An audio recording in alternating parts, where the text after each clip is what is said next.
Oke, jadi kita langsung aja ya, nggak pakai intro-introan. Jadi ini jam 2.30 pagi, gue nggak bisa tidur atau kenapa, banyak lagi mikirin banyak hal.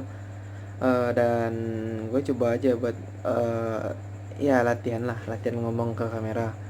BTW di luar itu gue kira jam 2.30 itu udah nggak ada apa-apa, ternyata masih masih tadi barusan ada motor yang lewat dua. Hmm, masih orang-orang masih berkeliaran jam segini ternyata, selain suara jangkrik dan suara kipas angin di kamar gue yang lumayan lumayan. Sekalian juga gue mau ngetes kamera pakai ngetes ngerekam video pakai HP kentang. HP gue yang lumayan kentang lah ya, jadi ya yang kebanyakan jadi pak. Oke,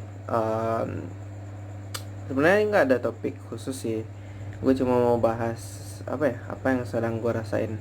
Mungkin ya teman-teman yang tahu, yang dekat sama gue, dan itu ada motor yang lewat lagi. Teman-teman yang dekat sama gue lah mungkin tahu ada beberapa hal yang uh, went wrong dalam hidup gue selama beberapa bulan terakhir gitu. Ya ada yang gue udah pernah cerita ke mereka dan ada yang enggak, tapi personally gue nggak mau bahas itu, meskipun gue tahu ini keadaan dimana ya seperti yang gue bahas di titik terendah. Ini lagi jatuh dan gue mau masih berusaha untuk naik ke atas. Tapi lo tau lah, yang gue pernah bilang juga, naiknya pasti ada jatuhnya lagi, karena dari titik terendah itu ke atas lumayan butuh perjuangan. Dan ya kita tidak ada yang tahu sebenarnya ini adalah titik terendah atau masih ada yang lebih rendah lagi dari ini. Kita masih akan jatuh, masih akan berguling-guling lagi ke bawah, masih akan berdebam dan luka parah lagi, atau kita udah OTW ke atas. Tapi ya udah, kita cuma bisa berusaha dan melakukan yang terbaik. Ya memang cukup apa ya, cukup membingungkan sih. Ya membingungkannya lebih ke arah, ya kita nggak tahu pengen melakukan apapun gitu. Kita nggak tahu tujuannya mau kemana. Terlebih ini adalah uh, hari-hari yang dimana karantina. Mungkin teman-teman yang biasanya teratur sekolah kerja juga udah mulai pada kok hidup dengan tidak teratur seperti ini, hidup dengan apa ya, schedule yang gak jelas, mungkin udah mulai stres juga. Nah tapi ini gue mau bahas sesuatu.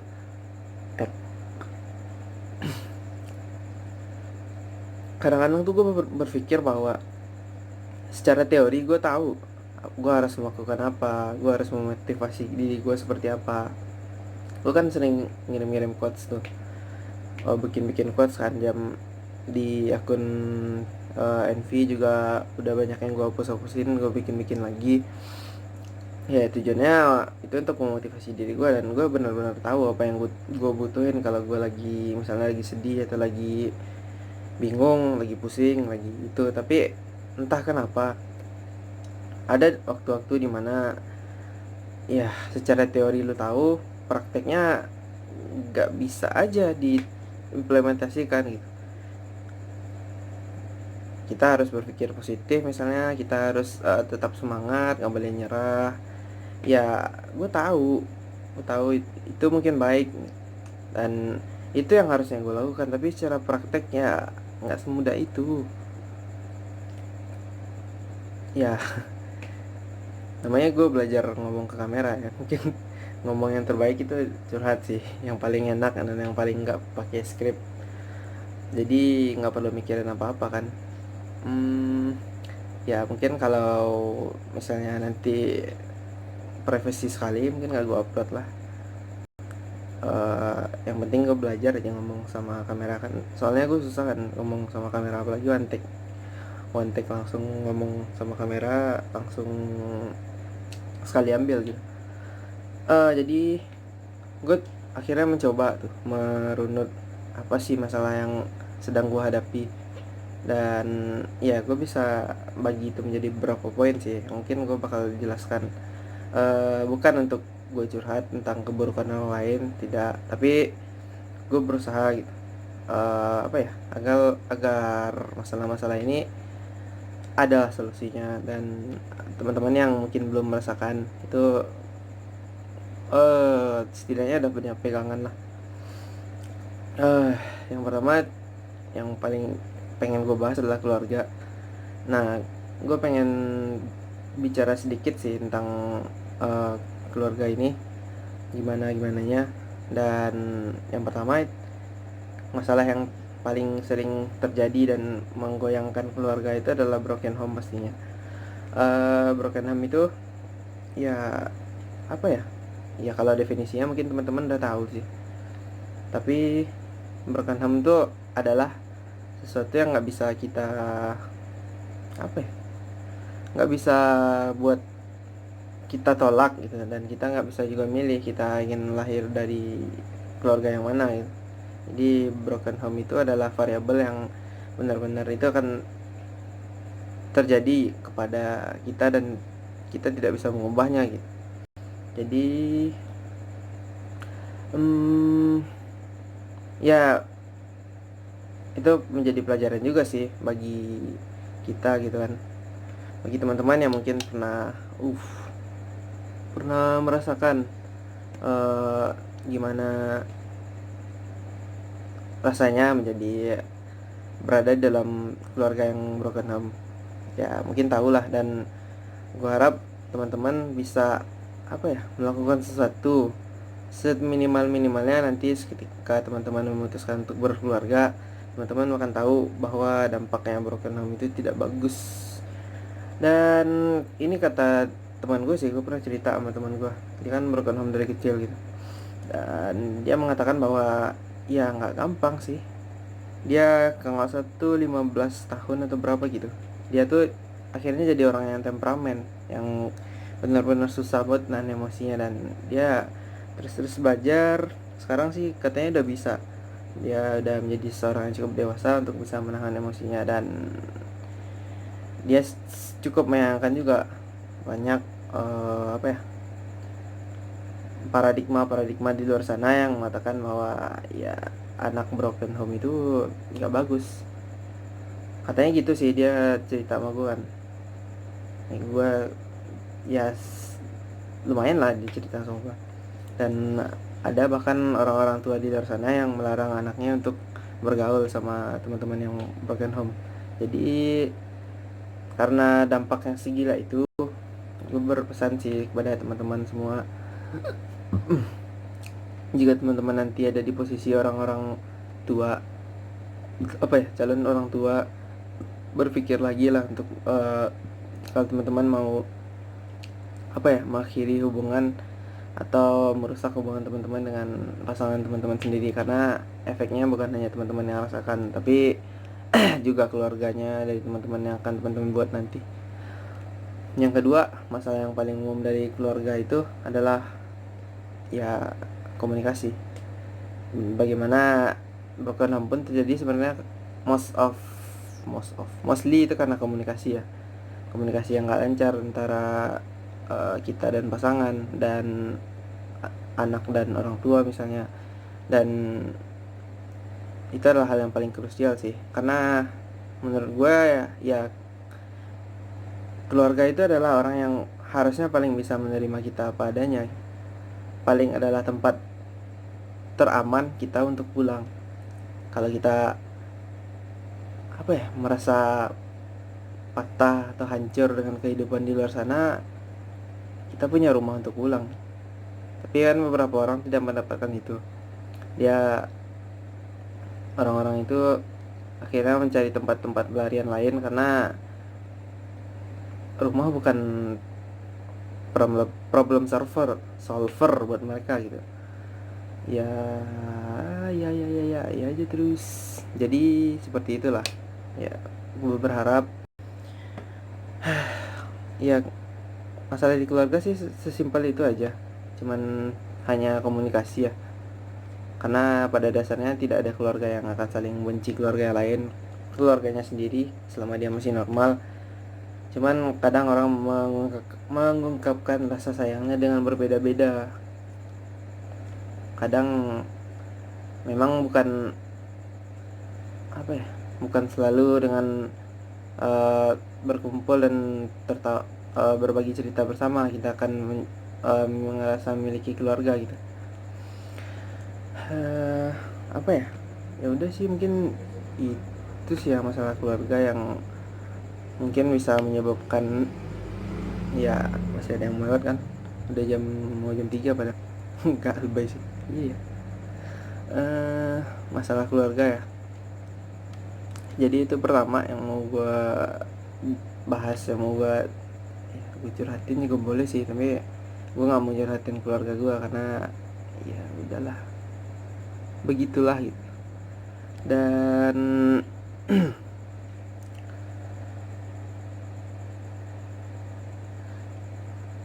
ya seperti yang gue udah bilang juga di video apa ya, ya masih video titik terendah kalau nggak salah deh, yang motivasi dan dukungan itu kan, gimana keluarga itu penting sekali untuk memberi dukungan di saat-saat lo lagi berada di titik terendahnya lo sendiri.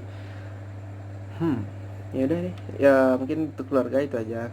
Selanjutnya gue mau bahas tentang tujuan, mungkin ya, tujuan sih bisa gue bilang tujuan gitu, karena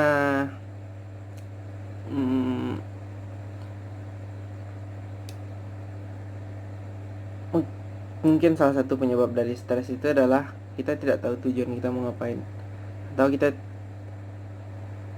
mencoba berbagai cara untuk mencapai tujuan yang kita inginkan tapi sedang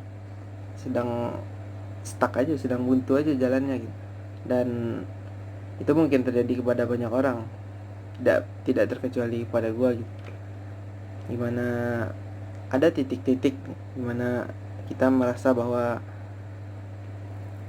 gue buat apa sih, apa yang bisa gue lakuin gitu.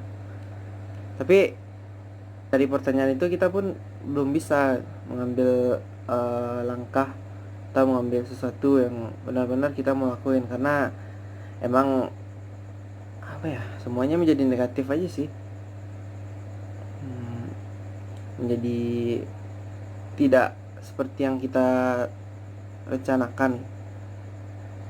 Dan ya itu mungkin terjadi sih ke siapapun ya, nggak untuk kemungkinan itu terjadi ke teman-teman juga.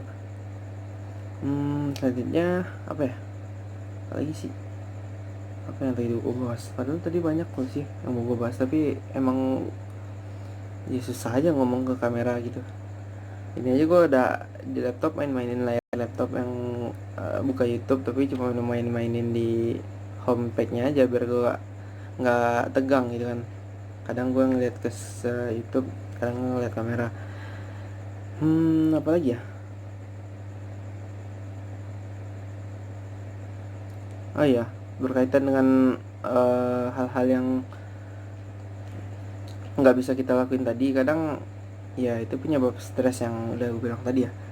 Itu salah satu dari penyebab stres, dimana kita merasa bahwa kita sudah mencoba berbagai cara, sudah mencoba banyak hal, tapi gagal. Dan kembali lagi masalahnya adalah dukungan dari orang-orang gitu, dukungan dari orang-orang yang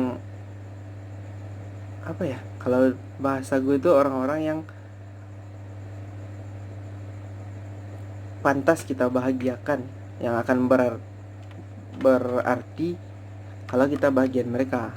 Ngerti gak sih? Maksudnya gini, hidup ini, maksudnya orang-orang yang akan menghargai perjuangan kita untuk membahagiakan mereka. Kalau misalnya lu punya keluarga kan, bisa jadi itu ibu atau bapak lo kan yang bakal senang kalau misalnya lu sudah dengan cum laude, lu dapat pekerjaan yang layak. Tapi kan kalau misalnya lu broken home, lu mau bahagian siapa gitu.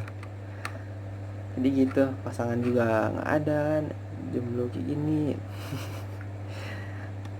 Tapi it happens sih. nggak dalam diri gue ya, tapi mungkin ada orang-orang di luar sana yang lagi ngerasain bahwa mereka tidak punya orang yang pengen buat mereka bahagiain. Karena itu mereka merasa bahwa ya udah ngapain berjuang, orang juga nggak dihargain kok perjuangan gue, ngapain gue berjuang kayak gini, capek. Terus ya misalnya inilah yang terjadi benar-benar dalam diri gue. Gue mau cerita dikit deh, ini beneran curhatnya bagian ini. Gue kan itu apa namanya, suka nulis tuh, kayak nulis buku kan. Kadang ya gue kalau misalnya lagi kayak gini biasanya gue nulis, tapi sumpah yang kali ini pun dengan nulis pun nggak bisa. Kebayang nggak sih seberapa parah ya? Gue bahkan nggak bisa meluapkan perasaan gue dengan nulis, yang biasanya gue lakukan itu di setiap gue sedih, setiap gue kecewa sama orang, gue pasti meluapkannya lewat cerita. Itulah sebabnya ya buku yang gue bikin itu ya berdasarkan fluktuasi perasaan gue aja. Kalau misalnya senang pasti ceritanya alurnya bakal gue bawa ke arah yang lebih menyenangkan, tapi misalnya kalau gue lagi mumet, lagi bad mood kayak gini kan pasti ceritanya sedih-sedih nanti. Tapi yang kali ini sumpah sih nggak tahu kenapa ya, gue bukan yang nggak bisa sih, cuman apa ya, nggak mau, nggak mungkin sih, gue pasti mau buat nulis, cuman ada sesuatu yang menghalangi gitu. Kayak apa ya, gue mau nulis kan, anyway gue mau melanjutin yang itu, yang sequelnya dari Merindukanmu dari Venus. Yang kemarin kan ada sequelnya, udah gue bikin, udah 12.000 gitu. Dan gue mau ngelanjutin itu, tapi ya terkendala sih. Terkendalanya jujur sama skripsi, karena by the time gue terus menunda skripsi, waktunya bakal makin mepet. Dan ya itu nggak mungkin buat apa ya, kan misalnya kalau menulis tuh kan kayak setiap hari progresnya ada gitu, fokus kita kan ngerjainnya benar-benar apa ya, kalau gue sih ngerjainnya benar-benar ada target lah gue per hari, misalnya 1000 kata per hari gitu. Tapi kan kalau ada skripsi kan susah kan, skripsi harus dikejarin juga targetnya, ntar kalau kelamaan ya bisa ada yang marah lagi kan. Cuman ya itu jadinya agak susah sih. Gue nulis juga lumayan kepikiran skripsi terus. Ya gue lupa lagi mau itu sih tadi, bahas lanjutan ya. Nah kan gue salah satunya cara buat gue membuktikan bahwa ya gue setidaknya bisa lah menghasilkan uang gitu, atau setidaknya bisa lah apa ya, untuk menghidupi belum layak juga sih ya, menghasilkan uang lah ya, sampai menghasilkan uang. Karena tantangannya sudah begitu kan, sebentar lagi bakal lulus kuliah, masa dari sekarang belum bisa ngapa-ngapain yang buat menghasilkan uang gitu kan. Ya gue berusahanya karena hobi gue nulis, dan gue berpikir bahwa gue bisa, setidaknya bisa lah ngasilin buku itu, terlepas dari itu bagus atau enggak. Gue berpikir untuk coba dapat uang dari sana, cuman ya muncul lagi permasalahan, karena ternyata untuk memasarkan sebuah buku itu yang paling susah. Gue udah nerbitin 3 buku dengan 3 penerbit yang berbeda, tapi emang masalahnya selalu sama dari pemasaran. Emang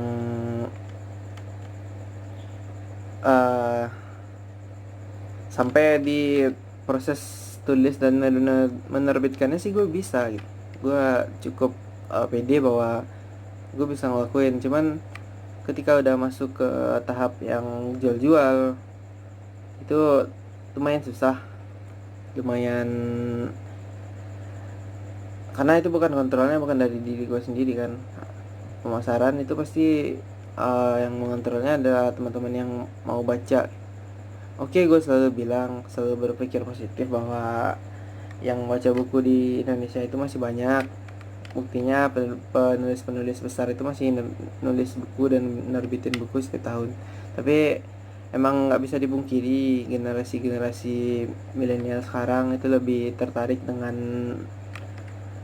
hal yang berbau bergerak lah, video atau animasi, daripada sekedar baca lagi. Kalau dengerin masih mending kan, podcast gitu masih mending daripada sekedar baca. Mungkin mereka udah masih ada yang interest sih dan masih cukup banyak, tapi dibandingkan dari periode yang sebelumnya kan udah lumayan berkurang. Dan masalah terbesar dari gue sendiri adalah emang pemasaran sih, karena ya sebenarnya sepintar-pintar apapun strategi pemasaran, kalau segmenting, targeting, dan positioning itu gak tepat atau nggak bisa kita handle, itu kan susah. Ya mungkin yang nggak ngerti STP itu bisa buka aja nanti, atau bisa tanyalah ke teman-teman yang ngerti STP itu kan, bagaimana kita meletakkan produk kita di tempat yang tepat dan ketujuan yang tepat gitu. Nah kan kalau misalnya pemasaran buku sih kan itu tergantung yang gue lihat sih, yang banyak itu tergantung dari brand. Maksudnya brand itu, kalau misalnya ya ambil contoh aja Terelie deh. Kalau misalnya Terelie itu nerbitin buku dan misalnya kan dia nggak pernah bikin buku yang jelek selama ini, dia bikin buku yang jelek sekali misalnya kan, pasti fans-fansnya dia atau penikmat karyanya dia pasti juga beli, karena ya pas kita beli buku kan belum ketahuan isinya. Jadi hal yang paling mendasar dari keinginan orang-orang untuk beli buku itu adalah brandnya, dan itu yang gue nggak punya gitu. Itulah yang penulis-penulis baru itu susah buat punya brand yang langsung akan nyetel lah di hati masyarakat gitu, atau di hati penikmat buku, karena ya orang nggak tahu siapa dia gitu loh. Dan itu lumayan lumayan susah untuk dijawab tantangannya. Gue sampai sejauh ini belum menemukan cara yang pas gitu, untuk membuat branding yang bisa dikenal, sehingga ketika gue nanti menuliskan atau menetaskan karya, orang-orang itu udah tahu ini karyanya si Pau, gue bakal beli deh karena biasanya karyanya bagus misalnya kan. Dan dari sana gue sempat kepikiran buat berhenti. Jadi mikir kan, ya apa gue berhenti aja ya jadi penulis, kalau kenyataannya kayak gitu kan, kita ngeluarin modal banyak misalnya nerbitin buku di indie, dan ya akhirnya bakal orang-orang baca karya kita dengan cara minjam, dengan cara giveaway, dengan cara beli bajakan misalnya, fotokopi atau segala macem. Ya gue tahu sih nggak semua dari kita punya uang, tapi gimana ya kalau boleh jujur sih, dari penerbit yang terkenal pun, dari harga bukunya 80.000, paling mereka cuma dapat keuntungan itu 10, paling banyak 15.000 lah. 15.000 pun itu pasti bukunya udah kujual hampir 100.000 per buku. Jadi mereka baru dapat 15.000 gitu, karena sistem royalti itu yang biasa dipakai 15% kan. Ada sih kayaknya ada yang 20% gitu, tapi ada yang 10, ada yang 15. ada yang 20. Cuman yang paling paling sering dipakai itu yang 15 kan, yang penerbit mayor yang besar pun pakainya 15. Jadi dari 100.000 yang kita keluarkan itu 15.000 untungnya buat penulis, cuma 15.000 gitu. Seperti yang gue juga udah pernah bilang di video mana ya, video yang kemarin kan, video yang sebelum ini, bahwa mereka mungkin udah capek, udah sakit begadang, cuman cuma dapat segitu, dan banyak orang juga baca karyanya bajakan lagi, cuma minjam dari teman atau cuma fotokopi, dan itu nggak dapetin apa-apa buat mereka gitu. Jadi karena berat kayak gitu, ternyata kehidupan sebagai seorang penulis, gue pernah berpikir buat eh apa gue berhenti aja ya nulis novel, kan lama kan, lumayan makan waktu sampai 3 sampai 6 bulan gitu bisa untuk satu buah novel. Kalau mas gue sih, kalau misalnya penulis-penulis yang terkenal mungkin bisa cepet ya, nggak tahu juga sih. Kalau memang mereka emang fokus di sana mungkin kayaknya bisa cepet. Tapi ya itu balik lagi ke pikiran gue bahwa semua jalan yang ada itu lagi buntu, lagi nggak ada ujungnya, lagi belum menemukan titik terang lah. So juga harus cepatnya cari sih. Gue ngerti bahwa gue nggak boleh lama ada di sini. Dan ya mungkin pembahasan terakhir ya yang mau gue bahas dalam sesi coba ngomong di depan kamera ini adalah teman sih, teman cerita. Mungkin udah pernah gue bahas di Instagramnya Envy lah, Envy Writing, gimana apa ya, menurut gue teman cerita yang ideal itu. Kenapa juga gue nggak mau cerita ke orang-orang, karena sebelum gue cerita sama orang, gue harus, kalau gue pribadi sih, gue harus make sure karakter dari orang tersebut, karena ya gue akan ceritain masalah gue, dan gue berharap dapat feedback yang buat gue seneng dari cerita gue. Gue nggak mau ntar gue cerita terus ujung-ujungnya malah menambah beban, atau dia jawabnya ngasal gitu kan, dan gue jadi kesel sendiri. Jadi gue benar-benar milih-milih gitu orang-orang yang mau gue ajakin cerita. Dan ya orang-orang yang ada di sekitar gue mungkin paham bahwa gue nggak sering cerita tentang masalahnya gue mungkin lebih terkesan tertutup, dan banyak yang nyalahin juga sih, kenapa lo tertutup, kenapa pendam sendiri aja nggak cerita ke kita.